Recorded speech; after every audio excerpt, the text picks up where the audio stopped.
Pleasure to welcome him here to share his work with helping people to start businesses in a solution-focused way. Round of applause, please, for Andrew Gibson.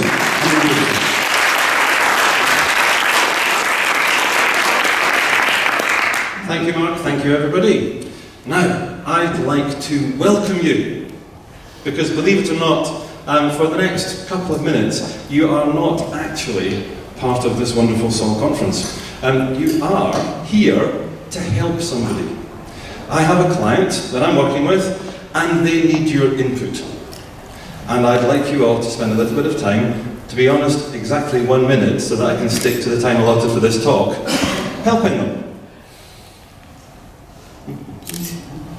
They have a pet grooming business, and they need a business name. And what I'd like you to do, for 1 minute exactly, and please help me when I ask you to stop, please stop, is just in your tables for somebody to write down all the ideas you guys can come up with in 1 minute for a business name for a pet grooming company. Off you go.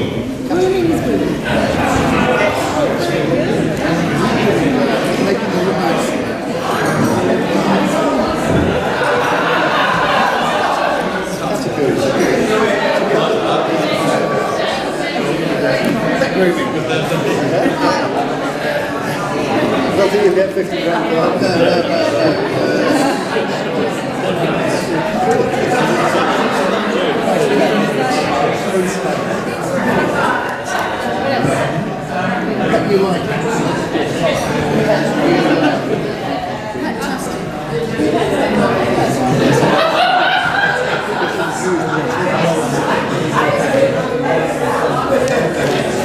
Okay, you have 20 seconds.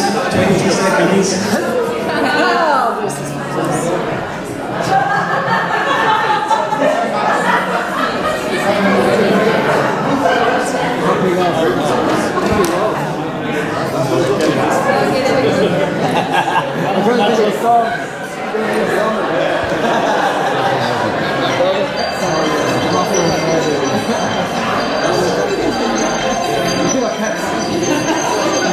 Okay, folks, thank you. That was a minute. That was a minute. Thank you very much. Okay, how many ideas did you come up with? Did any table come up with 5 ideas?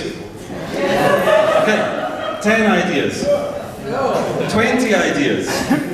Okay, so most of you came up with between 5 and 10 ideas, and there's 12 tables in the room. That's fantastic. Thank you very much. If we had time, I would, of course, get you to shout out some of the funny ones, but that could actually be part of the cabaret later on. If you have any good ideas, please pass it to Peter. And all puns, of course, can be shared with Klaus as well, because he'll make really good use of them too.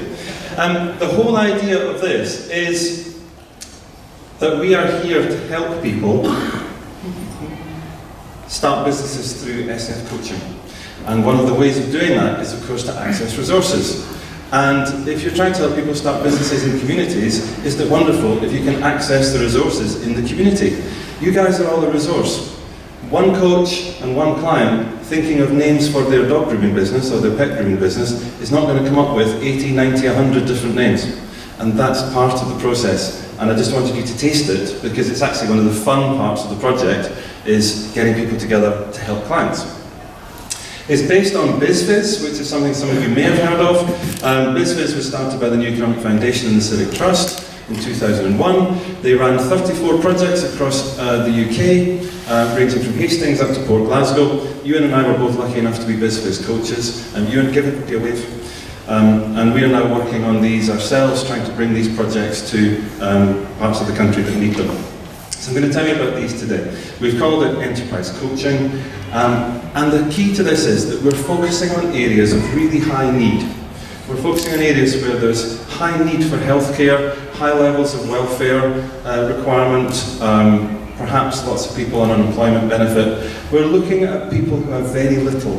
We're looking at people who are sometimes labelled hard to reach, but they're only hard to reach because we don't go about reaching them in the right way. And the way that we run these projects actually engages with lots of people in lots of communities with lots of success. The simple principles are we work with anyone. We work with anyone who needs a conversation. And in order to do that, coaches don't have targets. because targets change your perspective when you're working with someone. If you're a coach and you've got a target, and you meet a client and you've got to open a new business by the end of this month, and this guy's going to take months and months and months, you're going to find excuses to not work with them. So we have no targets so that that doesn't happen. We also have no marketing. We don't put posters up saying, come to our workshop. We just have coaches with business cards. And the coaches don't give advice. What you've just done is to give the coach advice that the coach can take back to the client. And then, of course, the coaching relationship is maintained. The coaches are community-based, and they're all embedded in the local community, and they spend their time networking in the community. They are trained in the GROW model and solutions-focused practice. The GROW model just gives them a simple structure that they can refer to as they develop their practice. The networking is just with the resources in the community, and they find people like you who will come together and support the project, but through the networking they also get referrals for clients. And they can be people who want to start businesses or people who have existing businesses that need some help.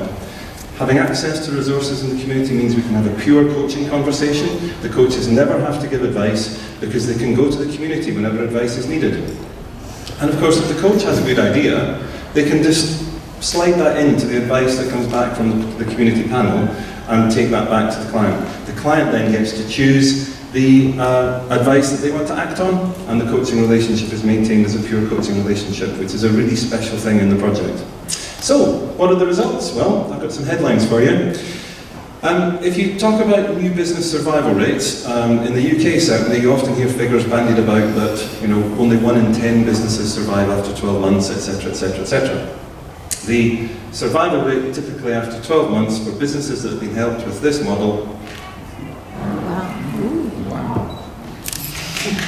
And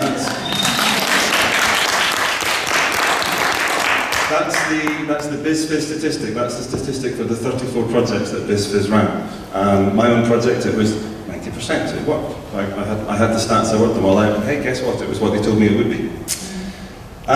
So I'm going to give you a couple of examples. The first is in Bradford, and Bradford is a city in the north of England. It is neighbours with Leeds. It's about the same size as Leeds, but it was a heavily industrialised city, and as a result it has been deindustrialised in the 20th century, and it is struggling. It really struggles. It has a very wealthy neighbour in Leeds, which sucks a lot of the life out of Bradford. So this is a place where we work, because this is a place that needs our help. In Bradford, they ran a project called Kickstart, which was 10 full-time coaches, running from 2011 to 2014, a period of 2 years, 9 months, and it was ERDF funded. That's European Regional Development Fund. For the benefit of our visitors from outside Europe, Europe is a wonderful way of sharing resources across European countries, and the ERDF is a fund that funds structural projects across Europe. And Bradford Council have got some money. And these are the results. Our team of 10 coaches started 247 businesses. The survival rate, that's the measure across the 10 territories, and that depends obviously on really how closely the coaches were sticking to the coaching model. SME stands for small to medium enterprises, and it was an ERDF measure that they should have 12 hours of support to be counted. The jobs created and the jobs safeguarded are fairly obvious, and the increase in gross value added is the increase in turnover recorded by the businesses supported. So we contributed £750,000 worth of additional wealth to those communities through these projects. Second example, Trafford Housing Trust. Now Trafford's different from Bradford. Manchester is a very wealthy city. Trafford is a very wealthy district of Manchester. It has one of the higher property prices and so on, but Trafford Housing Trust is a housing association with 5 communities of social housing across the area, and they of course have lots of challenges. One of the challenges being that these are poor communities surrounded by wealthy communities. So, what did we do for these guys? Well, they ran the Give It the Go project. This is a world of wacky names. They had 4 part-time coaches, so these guys were just coaching in addition to their existing responsibilities, and they ran an 11-month pilot last year, from January to November. The good news for me though is that they had 45 clients engaged with the programme. We supported 33 of them with coaching sessions, and 7 of their clients started businesses, all of which are still training. HACT stands for the Housing Association Charitable Trust, and they have a recognised measure of social return on investment. And the wonderful thing for me with this project is that Jonathan, the project manager, produced a large-scale report, including a full social return on investment calculation. And they reckon for all activities measured, so all social, health and economic impacts, for every pound that Trafford Housing Trust invested in the project, they returned £7.62. And just on the economic activity, so the actual activity generated by the businesses they supported, it was £1.90 for every pound that they invested. So these are some genuine results. As Katie said this morning, talking about qualitative research, this is quantitative research. These are the results that you and I can now take to other like-minded bodies who might be interested in this type of project, and we can say, well, this is the difference we can make, and then they'll ask us how we do it. Okay, so the delivery structure, I better explain to you how this works now. First of all, you need somebody who's going to pay for it, which is harder and harder in this day and age, but local government or housing associations, regional development, charities could all get involved in funding, and of course they can all apply to funds that would support this type of activity. You need a host, so somebody who actually employs the coach, keeps costs down, or it could be somebody who's actually going to provide the staff as Trafford Housing Trust did. You need a local management group, who are a committee from the local community who are going to help the coach get started. And then of course you need a coach. They need to be trained, and they get ongoing supervision as part of this as well, because they're going to be dealing with some clients with very complex issues, as well as SF training. They're going to need some support during the course of the project as well. And then the coach, of course, through their networking, they build the panel. They invite the people who are enthusiastic to join them on the panel, coordinate the meetings, or seek information by email, or maybe direct phone call to somebody with specialist skills that the client's needing. Where's the solutions focused? It's hopefully obvious already, but we're actually looking at embedding solutions focused practice in organisations through coaching, through the coaches finding resources, building the strengths of their clients. That first question, you'll notice that there's no mention of the age, the gender, the ethnicity of the client. As soon as you put context into the question, people then start second guessing whether or not they think that client can start that business. And if I'd said that that client was 72 years old, some of you would have said, well, what's a 72-year-old doing wanting to start a business? If a 72-year-old wants to start a business, that's their concern. It's not up to us to put our context on and say, well, they should be doing something else. They should be in the Adelphi foyer waiting for the bus to take them back to